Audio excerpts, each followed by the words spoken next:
Okay, good morning. Happy Friday.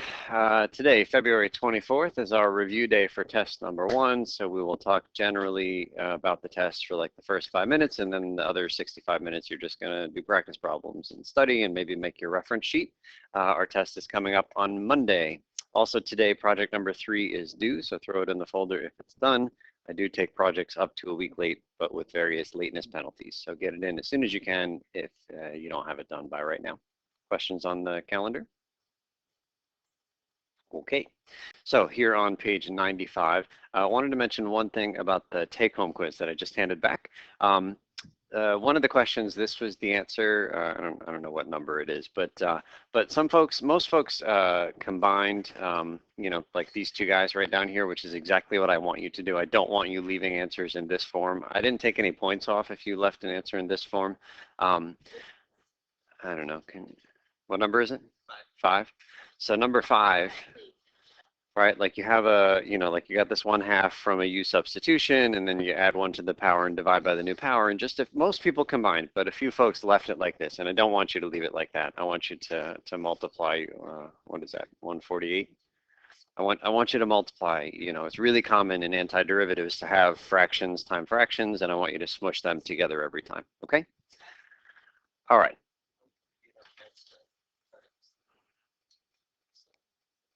1/148. Yeah, that'd be fine. Or you could have a 148 in the single denominator. Either way, it doesn't matter to me where the 148 is, just that we don't leave 2 times 74. Like that's not a simplified answer. Yeah, good. Okay, so number 1, the test will have 2 focuses, integration techniques and the meaning of integrals. So integration techniques, we have our like dozen or so integral formulas that I just want you to know. And then we have the fancier techniques which converted hard integrals into one of those dozen or so that we know. U substitution is the most common. Integration by parts and partial fractions are really specialized kind of techniques. 40 to 50% of the tests are going to be direct find this integral problems. No context, no words, no nothing, just do an antiderivative. And there are going to be other problems on the test which will have context, which will also involve finding integrals, but I might not say directly, hey, find this integral. So don't forget, I know the last few weeks we've been focused just on plain antiderivatives, but before that we did talk about meaning of integrals for the first week and a half, maybe 2 weeks of the course. So I want you to know that the integral of a rate of change represents total change. I want you to be able to interpret that kind of thing graphically or symbolically. We need to know how to use integrals to find areas, just like in this project. Should be able to solve some basic differential equations, including some initial value problems. Remember, when you solve the diffie-q, you'll put it as plus c at the end. And if I give you a condition, like maybe I say y of 0 is equal to 15, you should be able to find the particular c that hits the point that I gave you. Acceleration, velocity, and distance. We talked on one of our days, I think on the differential equation day, about how we can take a constant acceleration like a ball falling due to gravity, negative 32 feet per second, negative 9.8 meters per second squared, and we can build formulas for the velocity at any time t and for the position at any time t. And so I want us to be able to build from acceleration to distance by just doing antiderivatives, no fancy physics, anything. I really like questions like that.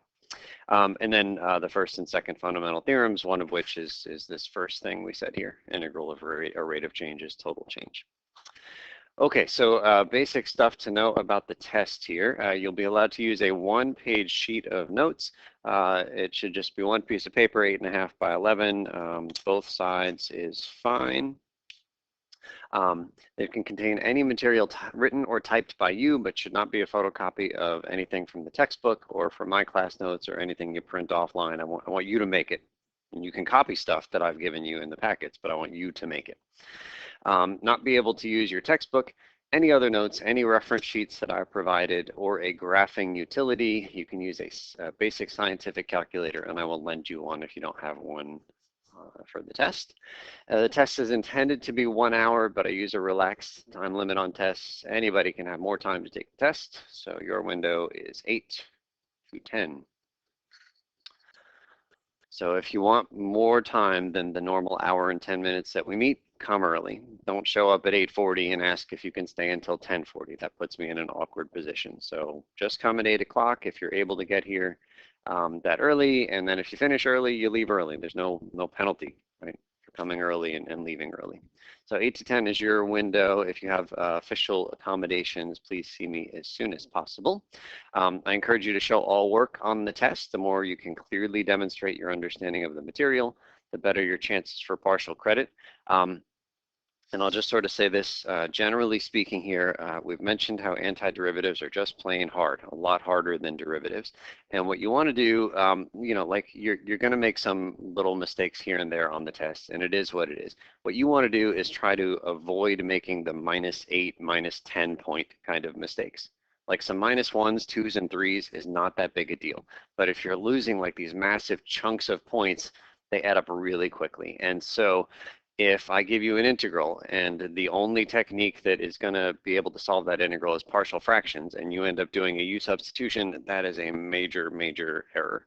And, you know, same idea. If it's supposed to be a u sub and you do integration by parts, that's a real problem. So even if you like are doing a problem and you know it's not quite right for some reason, your final answer isn't quite right, whatever you can do to at least make sure that you are in the ballpark, using, you know, we only got like 3 fancy techniques. Like just make sure that you're doing whatever you can to use the right technique. And even if you don't get to the right final answer, it might, like, hopefully it's just a -1, 2, or 3 and not out of the ballpark -10, okay? All right, on the, what do I want to say here? So during the test, I'm happy to answer clarification questions only. I talked about this a little bit at the end of last semester if you had me for Calc 1. So if you don't understand the directions on a particular question, just raise your hand and I will help you out and maybe translate them or give you synonyms or something. But, you know, like if you show me an antiderivative problem and you say, hey, I'm stuck right here, I'm going to say, go sit down. I mean, it's clarification stuff only, okay? Go sit down. All right, and one other thing about the take-home quiz I just handed back. You might have noticed that the points that I subtracted don't jive with the final grade at the top of the test.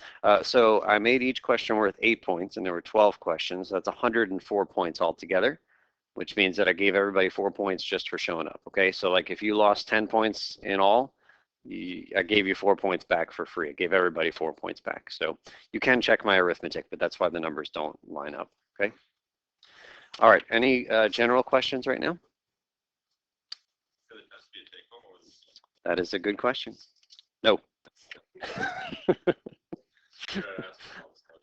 Yeah. Other questions? Okay. So you're welcome to study in whatever you see fit. You know, I've got a little over an hour here, so you can do homework problems from the textbook, or you've got the practice problems packet. I think that's a really good resource. This is a good opportunity to use it. You can make your reference sheet. Don't be shy to ask questions of me or your neighbors.